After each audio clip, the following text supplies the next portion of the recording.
tentang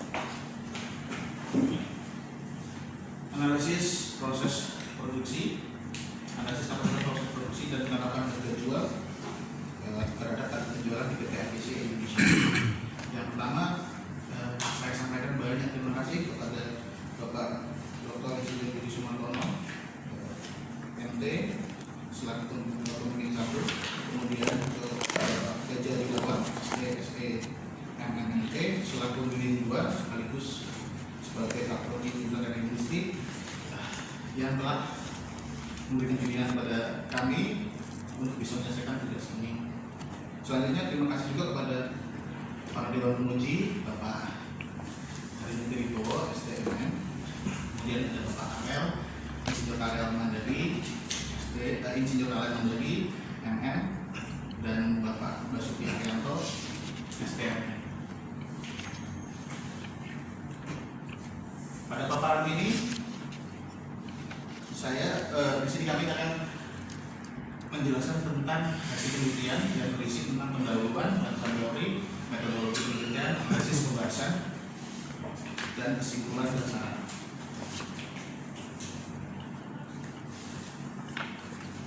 Pendahuluan di sini dilatar belakangi oleh kondisi aktual laporan keuangan PT ABC Indonesia dan produksi yang cenderung tetap dari tahun ke tahun. Ini yang menjadi dasar penelitian ketika penelitian ini. Kemudian untuk rumusan masalahnya diantaranya adalah apakah komponen proses produksi sudah efektif.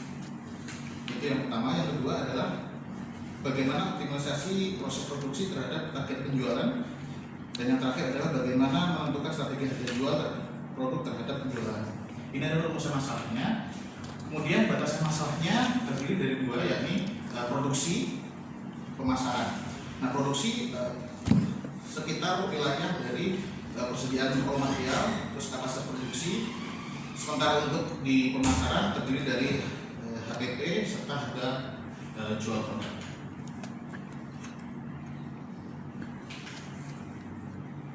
Tujuan penelitian ini adalah untuk memahami komponen proses produksi secara efektif.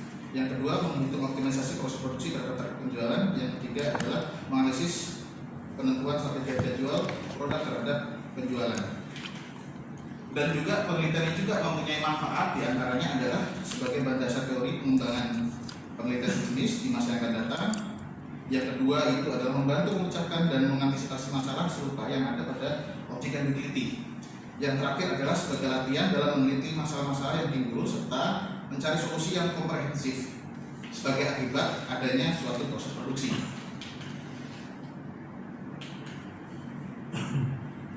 Untuk landasan teori yang digunakan di situ terdiri dari 2, yaitu manajemen produksi dan manajemen pengendalian. Metode-metode di manajemen produksi yang kami gunakan untuk peramalan, kami menggunakan metode moving average, exponential smoothing, serta pengecekan menggunakan mean absolute percentage error.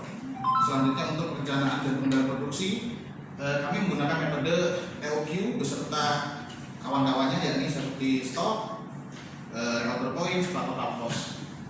Dan terakhir untuk produktivitas produksi, kami menggunakan metode rate capacity dan indeks produktivitas. Sementara untuk di kendalian manajemen, kami menggunakan metode full costing untuk menentukan HTP-nya.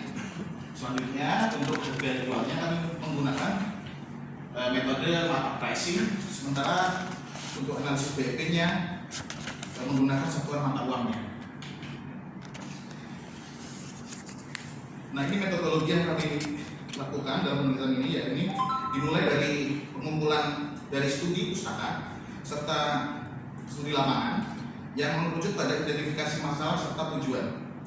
Kemudian pengumpulan data. Pengumpulan data yakni data primer dan sekunder yang dilanjutkan dengan pengolahan data yang outputnya akan menjadi 4 outputan, yakni adalah peramalan, kemudian produktivitasnya, biaya variabel serta biaya tetap. Nah, urutannya adalah sebagai berikut. Ada di peramalan menggunakan moving average, tadi dicek antara moving average dan exponential smoothing dicek menggunakan MAPE. Yang digunakan itu nanti akan lari ke inventory, kemudian lari ke biaya variabel. Setelah itu untuk Output yang kedua yakni tentang produktivitas produksi. Itu outputnya ada dua, yaitu indeks produktivitas serta rate capacity. Nah, nanti akan menuju pada jika mana yang paling optimal, itu akan lari ke analisisnya. Kemudian untuk biaya variabel dan biaya tetap itu akan menghasilkan HPP serta harga jual, yang kemudian dihitung BEP-nya. Jika menguntungkan atau tidak, optimal tidak, lari ke analisis. Kalau menguntungkan lari ke analisis, kalau tidak ya balik lagi itu. Dan pada analisis kami melakukan analisis pembahasan tentang pengolahan data yang telah disebutkan di atas. Kemudian berakhir pada kesimpulan dan saran.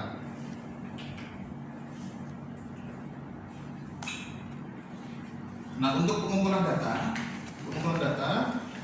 kami mengumpulkan data, yaitu data umum yang dimulai dari sejarah perusahaan hingga daftar harga pesaing. Kemudian untuk data teknisnya itu dari dua komponen, yakni produksi dan keuangan. Dari produksi dimulai dari data penjualan tahunan hingga data operator pada masing-masing mesin. Kemudian untuk keuangan itu dari daftar harga mesin dan peralatan, daftar gaji karyawan, hingga daftar biaya operasional.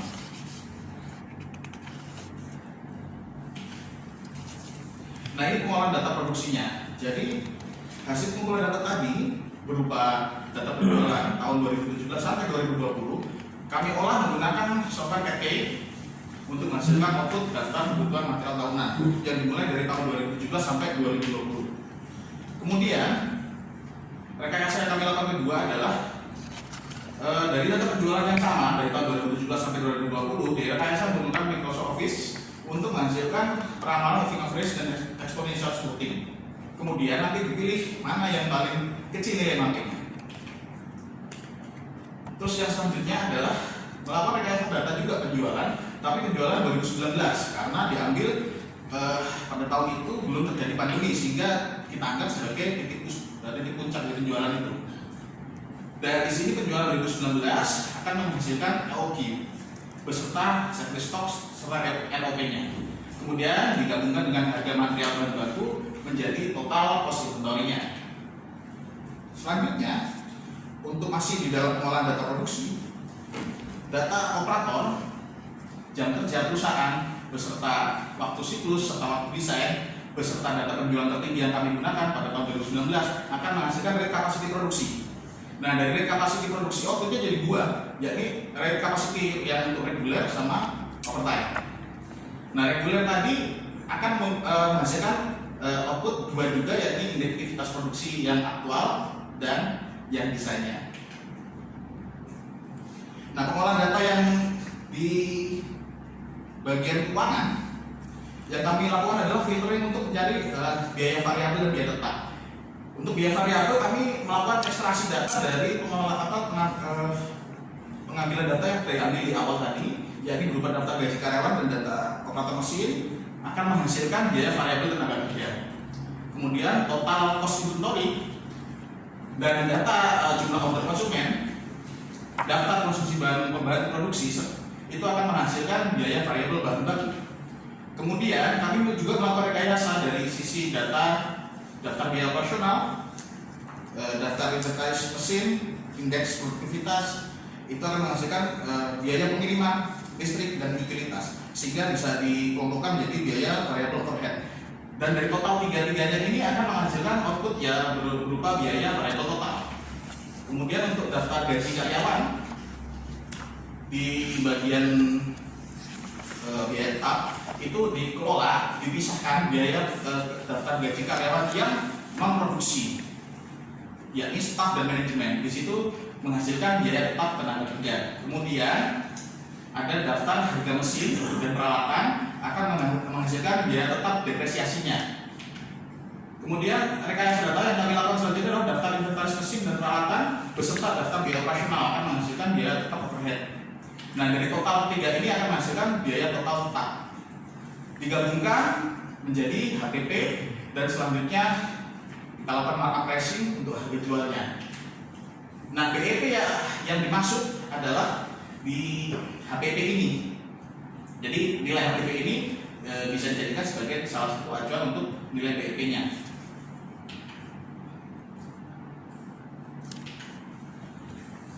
Berdasarkan hasil pengolahan data, maka dapat dilakukan analisis dan pembahasan produksinya seperti ini.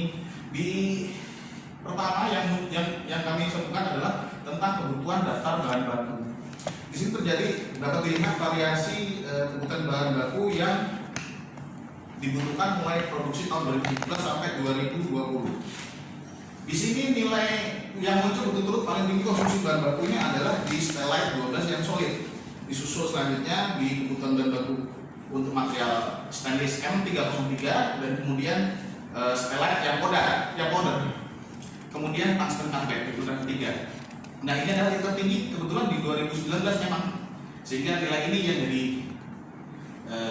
bisa jadi acuan untuk berapa sih kebutuhan bahan baku selama periode 2017 sampai 2020. Nah, untuk forecasting di sini dapat dilihat berdasarkan hasil pengolahan data. Forecasting di sini dapat dilihat di garis warna biru di sini itu untuk penjualan aktualnya. Nah, sementara untuk yang warna grey itu hasil peramalan menggunakan exponential smoothing. Sementara untuk yang warna orange itu adalah hasil peramalan menggunakan moving average. Secara kasat mata memang dari sini pun sudah dapat dilihat bahwasanya yang paling mendekati memang sih di exponential smoothing. Jadi kira-kira secara kasat mata seperti ini. Tapi kita lakukan pengecekan juga, ternyata hasilnya sama, bahwa nilai MAP untuk exponential smoothing itu di angka 10,02%, sementara yang untuk moving average itu di angka 16,63%. Nah, kira-kira seperti itu untuk yang peramalan. Ya, next selanjutnya adalah, nah ini rekayasa EOQ. Jadi berdasarkan hasil pengolahan data yang kami lakukan, ya ini adalah hasil EOQ per order untuk PT ABC Indonesia. Order yang dilakukan adalah sebanyak 2 kali frekuensinya selama setahun dengan EOQ yang seperti dapat dilihat pada grafik, yakni untuk permintaan tertinggi masih di Stellite 12 solid, kemudian untuk Stellite 12 solid dengan kuantiti sekitar 695 kiloan. Kemudian disusul dengan M303 sekitar 589 kiloan. Selanjutnya Stellite untuk yang powder itu sekitar 194 kiloan, dan yang tungsten carbide sekitar 4,6 kiloan. Kemudian ini adalah berdasarkan hasil pengolahan data yang dilakukan sebelumnya. Ini dapat dilihat pada grafik bar untuk service stock per ordernya. Dengan asumsi adalah tingkat pelayanan sekitar 98% dan lead time ordernya itu sekitar 2 bulan sampai 4 bulan, atau kalau di konversi minggu sekitar 8 minggu sampai 16 minggu, sehingga diratakan menjadi 12 minggu. Nah, hasilnya adalah seperti ini. Jadi yang untuk Stellite solid itu seperti stoknya itu berada pada 97,99 kg, sementara untuk yang Stellite powder sekitar 27,41 kg. Kemudian untuk M303 stainless jenis M303 itu sekitar 83 kg, dan tungsten carbide sebesar 0,85 kg. Kemudian next di jumlah reorder point.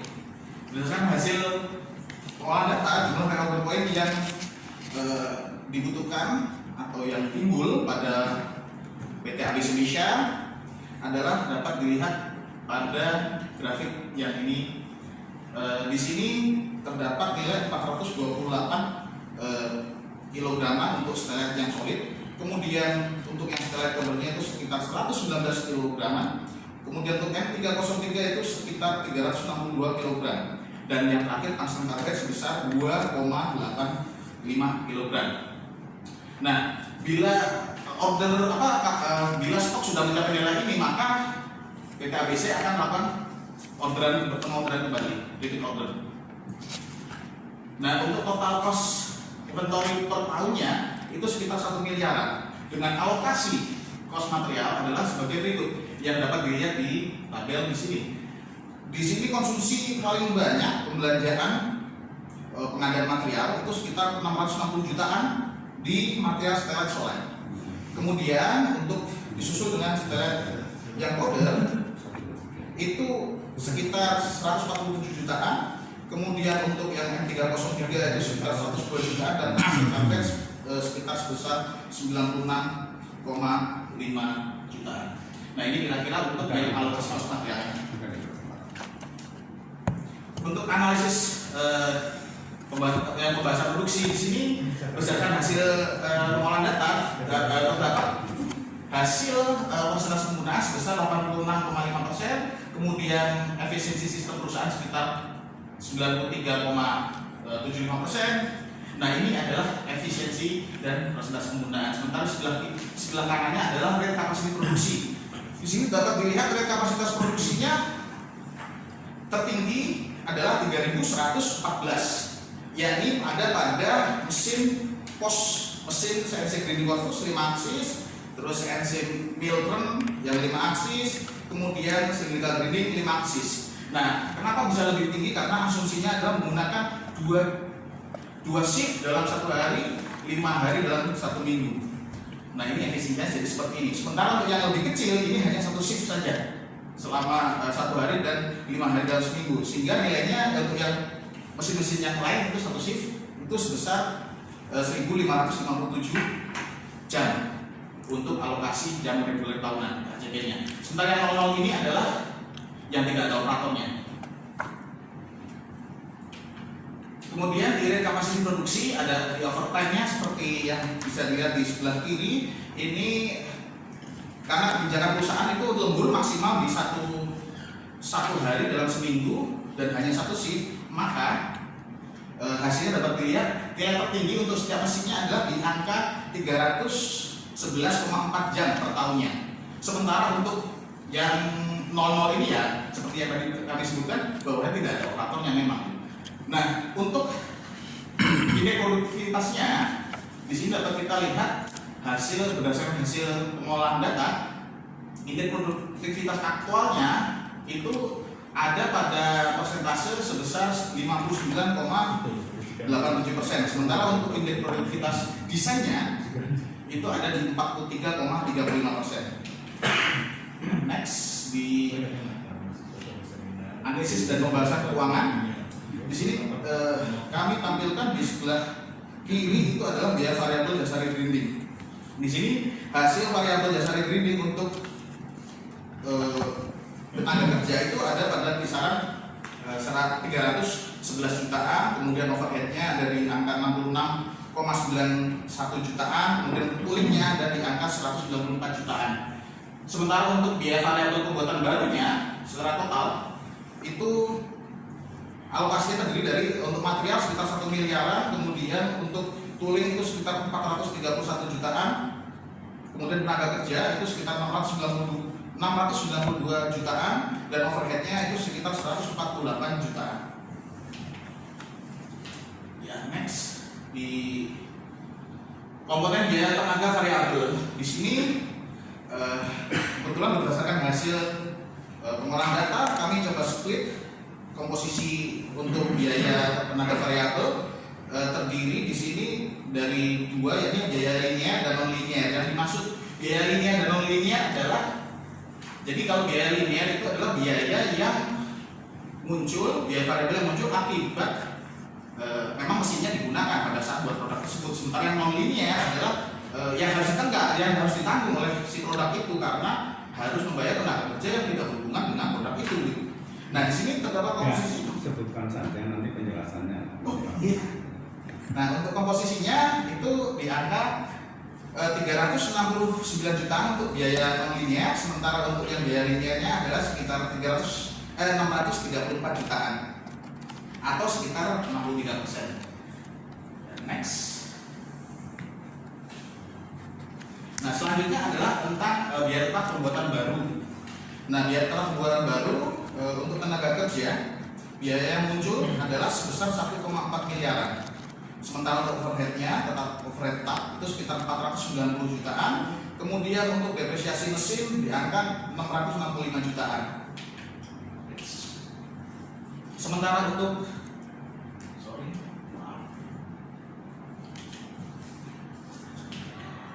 Nah, untuk biaya tetap jasa grindingnya itu dapat dilihat komposisinya adalah sebagai berikut, yaitu tenaga kerjanya non operasional itu sekitar 639 jutaan, sementara untuk overhead tetapnya sekitar 220 jutaan, kemudian depresiasi mesin sebesar 299 jutaan. Next.